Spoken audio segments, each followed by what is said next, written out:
गांव का रामू रोज खेतों में मेहनत करता था, लेकिन बारिश नहीं हुई।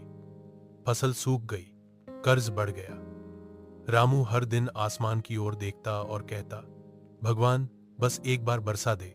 गांव वाले भी परेशान थे, सबकी जमीनें बंजर हो गई थीं। एक दिन रामू ने अपने बेटे से कहा, बेटा, अब खेत नहीं, सपना बदलना होगा। बेटा शहर चला गया और रामू अकेले रह गया। अब वो रोज खाली खेत को देखता है और मुस्कुरा कर कहता है, बीज तो बोए थे, लेकिन बारिश शायद कहीं और चली गई।